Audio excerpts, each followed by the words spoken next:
Hello everyone, आज हम class start करते हैं शीशा फायर सर्विस अकेडमी की ओर से। क्लासिफिकेशन ऑफ फायर क्या है? आज की क्लास क्या है? Classification of fire. Classification of fire. Classification of fire मतलब आग की कक्षाएं। आग की कक्षाएं। भाई क्लासिफिकेशन ऑफ फायर में आग की कक्षाओं का मेथड क्या है, मतलब क्या है? आग की कक्षाओं का क्या मतलब है? आग की कक्षाओं का ये मतलब है कि आग को कौन कौन सी क्लास में रखा जाता है। भाई अगर हमें ये डिफाइन करना है कि कौन सी आग हम किस प्रकार से बुझाएंगे, है ना? अगर क्लास ना हो तो क्या होगा? अगर सेक्शन ना हो क्लासेस में तो क्या होगा? बच्चों को एक जगह बिठाना बहुत मुश्किल हो जाएगा, क्योंकि अलग अलग सेक्शन में अलग अलग बच्चे बिठाए जाते हैं। जैसे ए सेक्शन में 12th के ए सेक्शन में क्या होता है? बायोलॉजी के बच्चे, है ना? बी सेक्शन में मैथ के बच्चे, सी सेक्शन में आर्ट और कृषि या फिर अन्य जो भी सब्जेक्ट होते हैं। Same condition classification of fire में आग को अलग अलग 4 भागों में बांटा जाता है, जिनमें 2 एडिशनल को भी जोड़ा जाता है।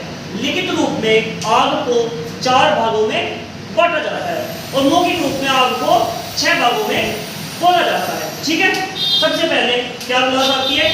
सबसे पहले आती है ए क्लास।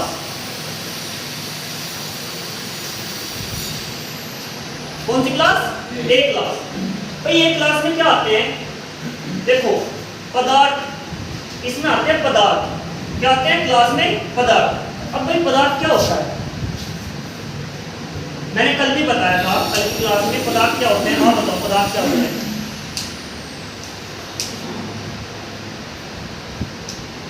बताओ।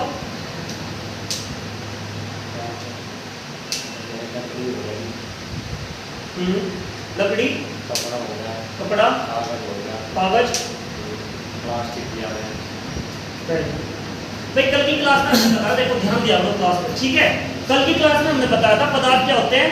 पदार्थ वे होते हैं जो स्थान घेरते हैं, जिनमें भार होता है। दुनिया में हर चीज पदार्थ है जिसमें भार है, जो स्थान घेरता है। ठीक है ना? तो पदार्थ को कितने भागों में बांटा गया भाई? 3। कितने भागों में? 3। कौन कौन से? ठोस, द्रव और गैस। भाई या तो कोई पदार्थ ठोस अवस्था में होगा, या द्रवित अवस्था में, या गैसीय अवस्था में। भाई ये चीज हो रहा है इसमें मेटल। ठीक है, मेटल कहां पे? क्लासिफिकेशन ऑफ फायर में।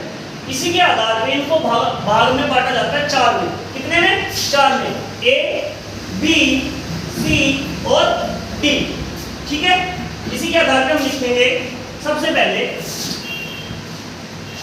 ए क्लास में क्या आता है? ठोस। अब भाई हम ये बोलेंगे कि सर ठोस तो सोना चांदी भी होता है ना? ठोस तो पीतल भी होता है, एल्युमिनियम भी होता है। लेकिन क्लासिफिकेशन ऑफ फायर में ऐसे ठोस पदार्थ आते हैं जिनको जलाने के बाद राख प्राप्त होती है, या जो जलने के बाद राख छोड़ते हैं। ठीक है, एक क्लास में कौन से ठोस पदार्थ आएंगे? जो जलने के बाद राख छोड़ते हैं। भाई राख क्या क्या छोड़ता है? सबसे पहले लकड़ी। लकड़ी क्या है? ठोस पदार्थ है। दूसरा कागज। कागज क्या है? ठोस पदार्थ है। तीसरा कोयला। कोयला क्या है? ठोस पदार्थ है। और क्या क्या होते हैं ठोस पदार्थ? लकड़ी, कागज, कोयला और कपड़ा, कुछ प्रकार की प्लास्टिक।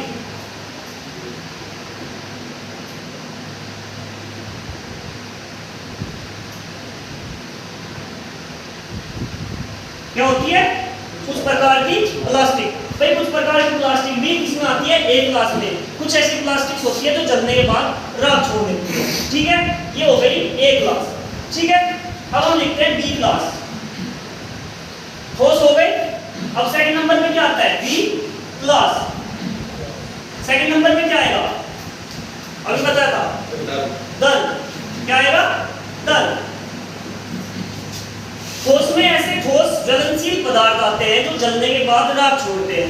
बी क्लास में दल। ऐसे द्रवित ईंधन ऐसे ईंधन जो द्रवित अवस्था में हो। कैसे ईंधन? जो द्रवित अवस्था में, मतलब जो द्रव के रूप में ईंधन होता है। जैसे कौन से ईंधन होते हैं द्रव के रूप में? Petrol, diesel, kerosene. एक नाम और बताया था मैंने जो एरोप्लेन में काम आता है, व्हाइट केरोसिन।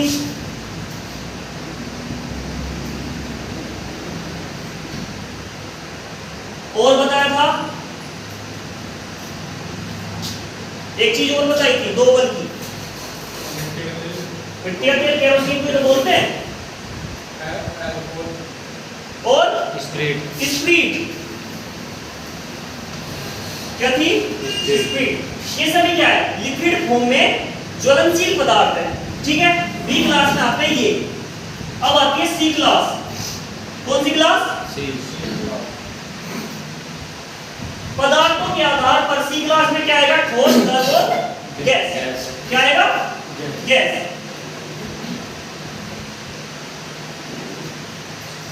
गैस में क्या क्या आता है भाई ईंधन के रूप में?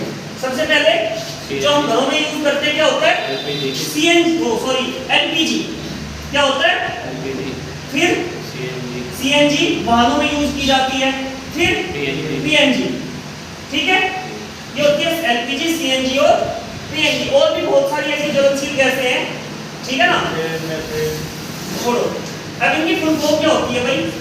अभी लिखवाएंगे थोड़ी देर में, पहले हम आप क्लास को डिफाइन करा दें। ठीक है, एलपीजी की फुल फॉर्म आपको मौखिक रूप से बताते हैं, लिक्विड या liquefied petroleum gas. Second CNG, compressed natural gas. और पीएनजी, प्योर नेचुरल गैस। याद रहेगा। D class. कौन सी क्लास? D class. अभी हमने बताया था क्लासिफिकेशन ऑफ फायर के आधार पर कितने भागों में बांटा है क्लास को? 4 भागों में। कौन सी है डी क्लास? मेटल। जैसे एल्युमिनियम,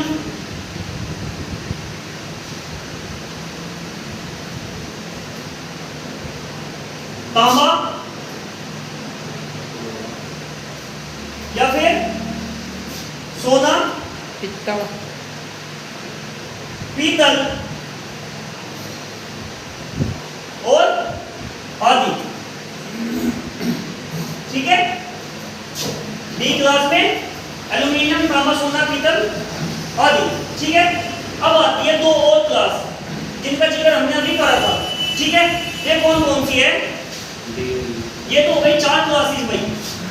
2 एडिशनल क्लास को जोड़ा जाता है। एडिशनल क्या है? एडिशनल। एडिशनल का मतलब अतिरिक्त।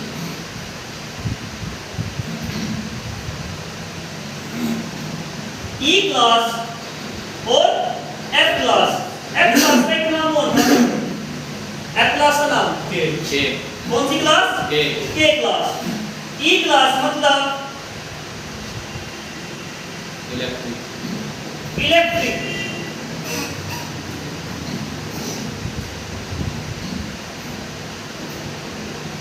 क्या आएगा? इलेक्ट्रिक। इसमें इलेक्ट्रॉनिक आग आती है भाई, बिजली से लगने वाली आग। ठीक है, और एफ क्लास या के क्लास में क्या आता है? किचन।